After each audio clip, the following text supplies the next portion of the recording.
Bismillahirrahmanirrahim. Assalamualaikum warahmatullahi wabarakatuh.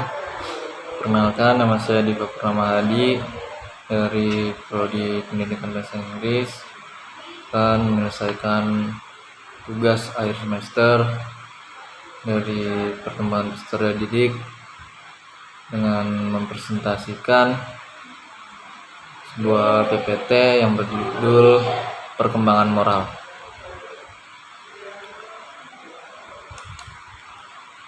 Yang pertama, pengertian moral. Pengertian moral menurut Gunarsa adalah rangkaian nilai tentang berbagai macam perilaku yang harus dipatuhi. Istilah moral sendiri berasal dari kata mores yang berarti tata cara dalam kehidupan, adat istiadat atau kebiasaan. Menurut Safer adalah kaidah norma dan pranata yang mengatur perilaku individu dalam hubungannya dengan masyarakat dan kelompok sosial. Moral ini merupakan standar baik dan buruk yang ditentukan oleh individu dengan nilai-nilai sosial budaya di mana individu sebagai anggota sosial. Menurut Rogers adalah aspek kepribadian yang diperlukan seseorang dalam kaitannya dengan kehidupan sosial secara harmonis, seimbang, dan adil. Perilaku moral ini diperlukan demi terwujudnya kehidupan yang damai dan penuh keteraturan, keharmonisan, dan ketertiban. Sementara perubahan psikis menyangkut keseluruhan karakteristik psikologis individu seperti perkembangan kognitif, emosi, sosial, dan moral. Lanjut, menurut Kohlberg dalam Ormond 2000-371, Kohlberg mengemukakan ada 3 perkembangan moral, yaitu tingkat pro-konvensional, tingkat penalaran konvensional, dan tingkat penalaran pasca konvensional. Yang pertama, tingkat penalaran prakonvensional. Pada penalaran prakonvensional, anak tidak memperhatikan internalisasi nilai-nilai moral. Penalaran moral dikendalikan oleh imbalan atau hadiah dan hukuman eksternal. Pada tingkat ini terdapat 2 tahap. Tahap pertama, orientasi hukuman dan ketaatan, punishment and obedience orientation. Tahap penalaran moral didasarkan atas hukuman. Anak-anak taat karena orang-orang dewasa menuntut mereka untuk taat. Tahap yang kedua, individualisme dan tujuan. Individualism and purpose. Tahap penalaran moral didasarkan atas imbalan atau hadiah dan kepentingan sendiri. Anak-anak akan taat apabila mereka ingin dan butuh untuk taat. Apa yang benar adalah yang dirasakan baik, apa yang dianggap menghasilkan hadiah. Tingkat penalaran yang kedua yaitu konvensional. Pada tingkat ini, internalisasi individual ialah menengah. Seseorang menaati standar-standar internal tertentu, tetapi mereka tidak menaati standar-standar orang lain atau eksternal, seperti orang tua atau aturan-aturan masyarakat. Moralitas sistem sosial, social system morality. Pertimbangan-pertimbangan didasarkan atas pemahaman aturan sosial, hukum-hukum, dan kewajiban. Norma-norma interpersonal. Seseorang menghargai kebenaran, kepedulian, dan kesetiaan kepada orang lain sebagai landasan pertimbangan moral. Anak-anak sering mengadopsi standar-standar moral orang tuanya pada tahap ini, sambil mengharapkan dihargai oleh orang tuanya sebagai seorang perempuan yang baik atau seorang laki-laki yang baik. Tingkat penalaran ketiga, pasca konvensional, mana hak-hak masyarakat dengan hak-hak individual, community rights and individual rights.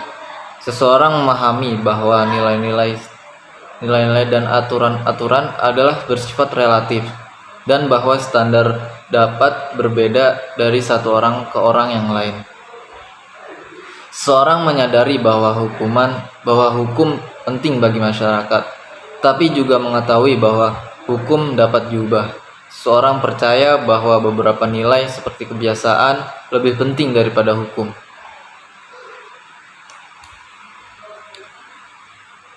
Faktor yang mempengaruhi perkembangan moral. Yang pertama adalah perkembangan kognitif umum.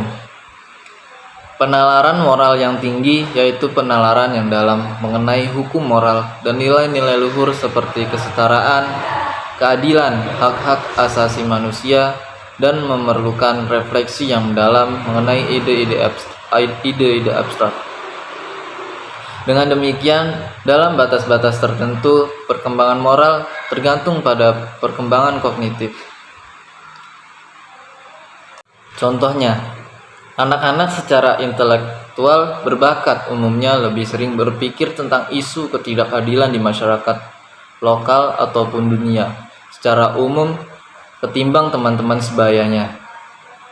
Meski dengan demikian, perkembangan kognitif tidak menjamin perkembangan moral. Anak yang memiliki bakat khusus menonjol sering disebut dengan istilah talented children. Sedangkan anak yang memiliki bakat intelektual menonjol sering disebut dengan istilah gifted children. Kedua, pengguna rasio dan reasonable. Anak-anak lebih cenderung memperoleh manfaat dalam perkembangan moral ketika mereka memikirkan kerugian fisik dan emosional yang ditimbulkan perilaku-perilaku tertentu terhadap orang lain. Menjelaskan kepada anak-anak alasan perilaku-perilaku tertentu tidak dapat diterima dengan fokus pada perspektif orang lain, dikenal sebagai induksi. Lanjut. Contohnya, induksi berpusat pada korban induksi, membantu siswa berfokus pada kesusahan orang lain dan membantu siswa memahami bahwa mereka sendirilah penyebab kesusahan-kesusahan tersebut. Penggunaan konduksi secara konsisten dalam mendisiplinkan anak-anak, terutama ketika disertai hukuman ringan bagi perilaku yang menyimpang, misalnya menegaskan bahwa mereka harus meminta maaf atas perilaku yang keliru tersebut. Lanjut, ketiga adalah isu dan dilema moral. Holbrook dalam teorinya mengenai teori perkembangan moral menyatakan bahwa disequilibrium adalah anak-anak berkembang secara moral ketika mereka menghadapi suatu dilema moral yang tidak dapat ditangani secara memadai dengan menggunakan tingkat penalaran moralnya saat itu. Dalam upaya membantu anak-anak yang menghadapi dilema semacam itu, Holbrook menyarankan agar guru menawarkan penalaran moral satu tahap di atas tahap yang dimiliki anak pada saat itu.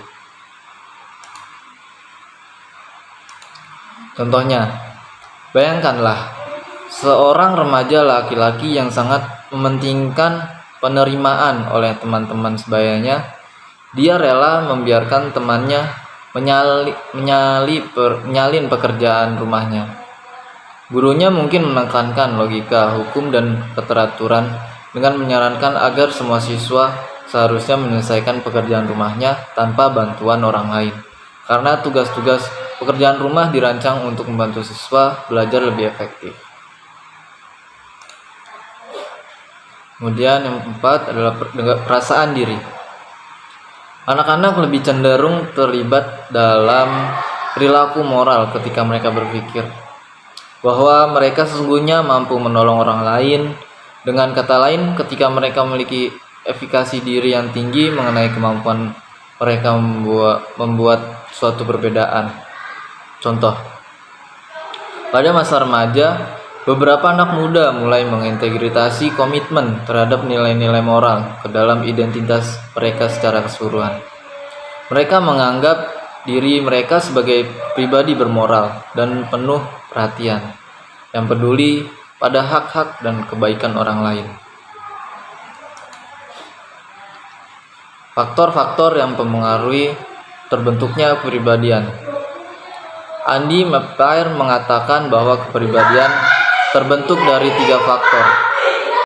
Pembawaan atau hereditas. Pembawaan ialah segala sesuatu yang telah dibawa oleh anak sejak lahir, baik yang bersifat kejiwaan maupun yang bersifat keturunan. Anak merupakan warisan dari sifat-sifat pembawaan orang tuanya yang merupakan potensi tertentu. Beberapa ahli ilmu pengetahuan menekankan pentingnya faktor keturunan ini bagi pertumbuhan fisik, mental maupun sifat kepribadian yang diinginkan, pertumbuhan fisik, kemampuan mental, dan bakat khusus. Kemudian, faktor dari lingkungan. Faktor lingkungan yang ikut mempengaruhi terbentuknya kepribadian terdiri dari lingkungan bersifat sosial dan lingkungan fisik. Yang dimaksud lingkungan sosial ialah lingkungan yang terdiri dari sekelompok individu atau grup. Interaksi antara individu tersebut menimbulkan proses sosial, dan proses ini mempunyai pengaruh yang penting dan perkembangan pribadi seseorang.